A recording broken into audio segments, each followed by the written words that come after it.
The 80s had everything from things that are awfully silly like Madballs to things that are mind-blowingly cool. However, there were also things that didn't quite go well with the 80s vibe. Some were way ahead of their time, while some were just simply boring. It's Memory Surge, my name is Kevin, and today we're taking a look at 20 items from the 1980s that failed. Let's dive right in after you subscribe, of course.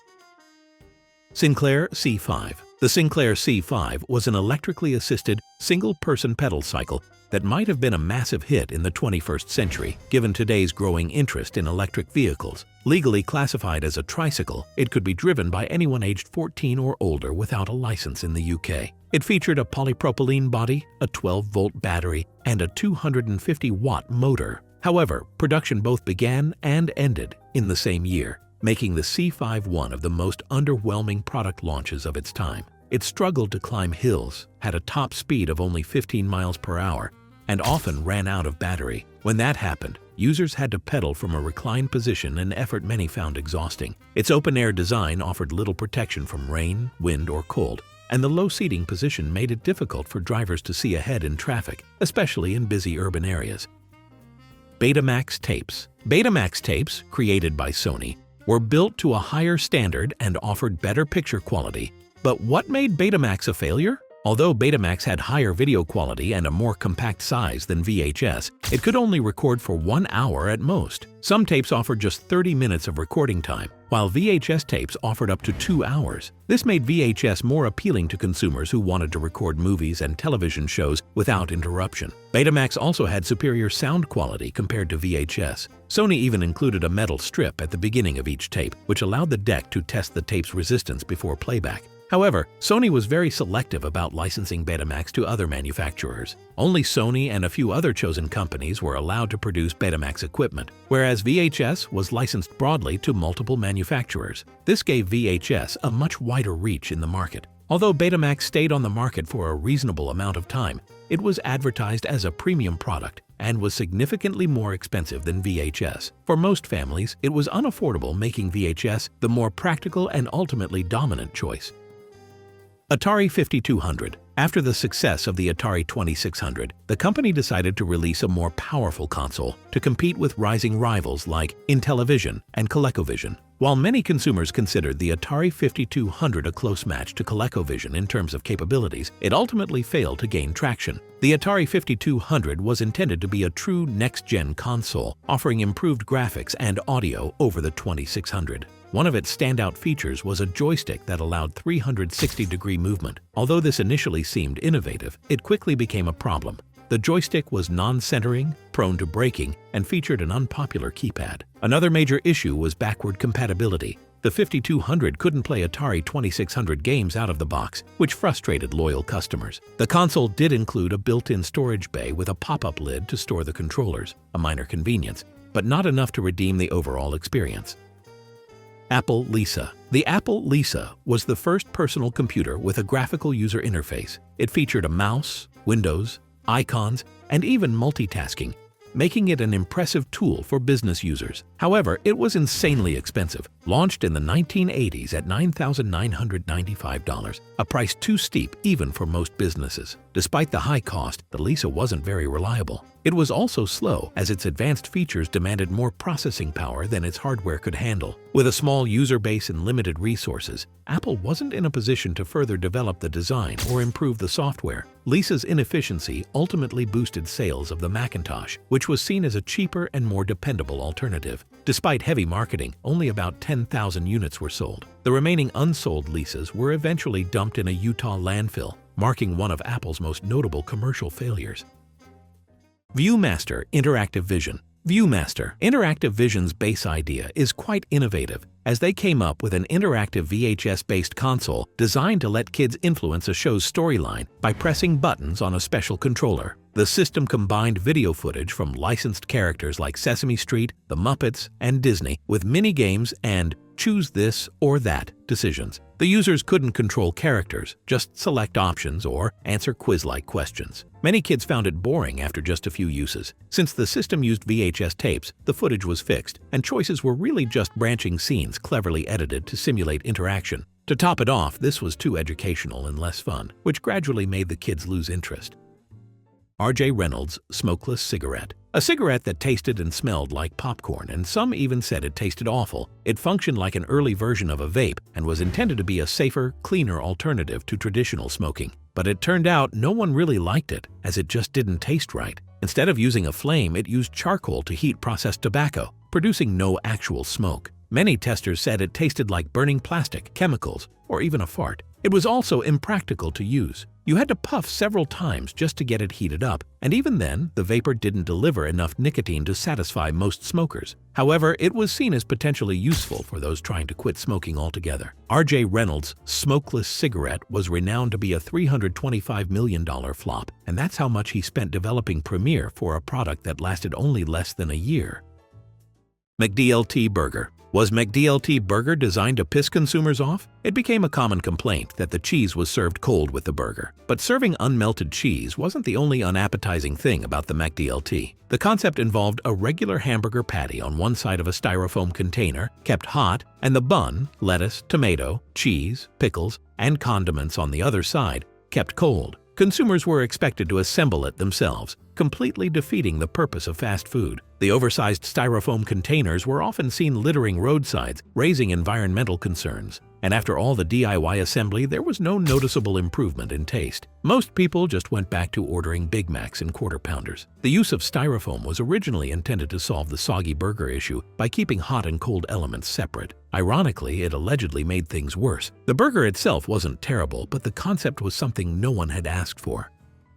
New Coke. We all know our traditional Coca-Cola, perfectly balanced, crisp, and slightly spicy, with a flavor profile that balances all the elements just right. However, Coca-Cola wanted to step up their soda game by reformulating their original version to compete with Pepsi, which was becoming their growing competitor. The new Coke allegedly tasted more like Pepsi, with a sweeter profile, smoother texture, and mellow carbonation. People who enjoyed the taste of the original Coca-Cola did not like the new formulation. Those who bought whole packs of new Coke found it underwhelming, referring to it as nothing more than a sugary can of Coke. Some even say that it was a marketing strategy to get people used to high-fructose corn syrup. Even though new Coke was widely hated, there were still people who appreciated its sweet, smooth taste, especially those who enjoyed mixing it with whiskey. Many claimed that new Coke was the perfect drink for mixing. DeLorean DMC12. Though it failed in its time, the DeLorean DMC12 is now seen as an iconic car that was simply ahead of its era. But here's why it failed as a design back in the 1980s. To begin with, the DeLorean DMC12 was marketed as a sports car, which naturally raised expectations for performance and speed. However, for a luxury sports coupe, it was exceptionally slow and overpriced. In the early 80s, it cost approximately $25,000, and its build quality was unreliable due to constant mechanical issues. The timing of its release also worked against it, as it entered the market during a recession. Hardly the best environment for an expensive new vehicle. Although the stainless steel body looked sleek, it was difficult to paint or repair, added to the cost, and caused headaches for owners. Many consumers also faced disputes with the company and dealers over warranty claims. While some of these issues were eventually addressed, they weren't enough to turn things around in terms of sales. The Isuzu Impulse was a compact sports coupe that featured futuristic pop-up headlights, which gained a loyal fan base. However, its performance didn't live up to expectations. Isuzu wasn't a well-known brand in America, so finding parts and getting repairs were often difficult and expensive. Some models featured complex Lotus-tuned suspensions, cool but hard to maintain. Many people didn't even know the name of the car, as it wasn't marketed enough. As a result, Isuzu owners often won bets when it came to identifying the car. Despite pouring a ton of money into the Impulse's styling and technology, Isuzu poured a ton of money into the Impulse's styling and tech, but never made it back. Sony Betamax camcorders. Sony Betamax camcorders were devices that recorded video to Betamax tapes. These bulky, shoulder-mounted camcorders often had a separate recording deck that was slung around the user's waist. The Betamax versus VHS battle was a well-known rivalry, but ultimately it was clear that although Betamax camcorders offered sharper video quality and superior build, they had several significant flaws. VHS became widely popular because its creators licensed the technology to other manufacturers, making it a more affordable option compared to the Sony Betamax. Betamax tapes didn't have enough capacity to record entire events, movies, or long home videos. Additionally, the Betamax camcorder model typically weighed over 7 kilograms when fully loaded, making it impractical for most users. Pepsi AM. Pepsi AM was one of the strangest soda experiments of the 1980s, introduced in 1989 as a morning alternative to coffee. The caffeine content in this drink was higher than regular Pepsi, but it was still a cola. The company came up with this idea when they noticed that most Americans drank soda in the morning rather than coffee. Pepsi AM contained 28% more caffeine than regular Pepsi, but still had the same basic cola flavor. TV commercials showed people waking up groggy, choosing Pepsi AM over coffee. Pepsi AM was positioned as an energizing morning drink, but it still looked and tasted like regular Pepsi. However, the sales were disappointing, and they eventually discontinued production.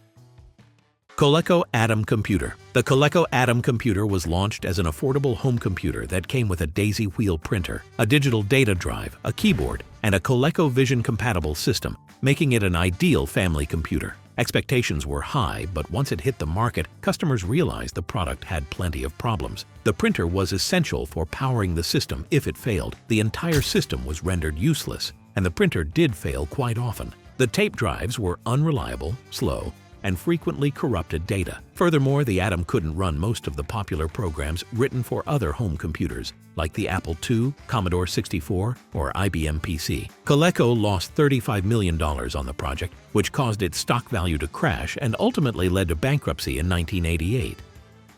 Ford EXP. The Ford EXP was a two-seat coupe based on the Ford Escort platform. Ford hadn't made a production two-seater since the original Thunderbird until this. The design was meant to be economical and sporty yet sleek-looking, so the engine they used was quite underwhelming, with only about 70 horsepower. It competed with better-performing coupes like the Honda CRX, Volkswagen Scirocco, and Pontiac Fiero. Ford is said to have approved the EXP based on limited market research, believing that fuel efficiency would matter more to buyers than performance after the 1970s oil crisis. While many found it noisy, cramped, and slow, no one had anything bad to say about its appearance.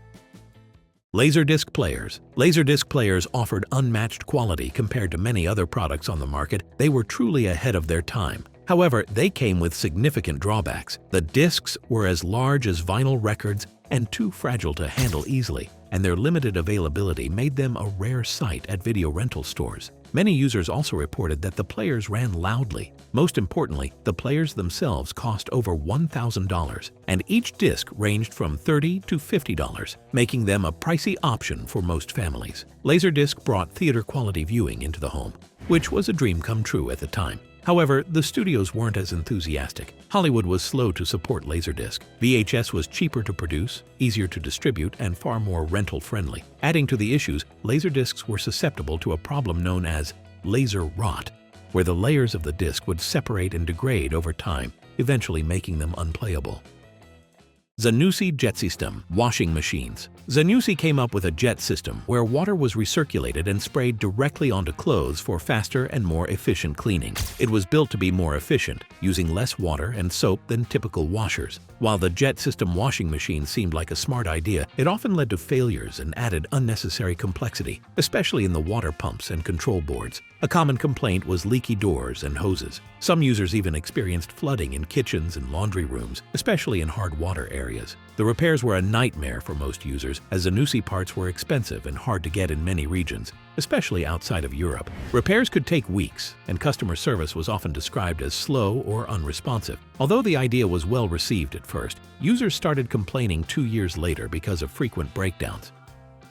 Clear Pepsi, early versions. Crystal or Clear Pepsi aimed to capitalize on the growing movement toward healthier options by promoting Clear Pepsi as a soda that was free from caffeine and artificial caramel coloring. Pepsi associated their new product with the common belief that clear products like water are healthier. Previous drinks like Sprite and Clearly Canadian had been huge successes, so they hoped consumers would see Clear Pepsi as a modern, innovative alternative to traditional colas. The company spent $40 million on development and marketing, convinced that Clear Pepsi would be the next big thing. Consumers expected it to taste exactly like Pepsi, just without the color. Instead, it had a slightly citrusy aftertaste that threw people off. As curiosity wore off, sales plummeted, and the idea ultimately didn't pan out.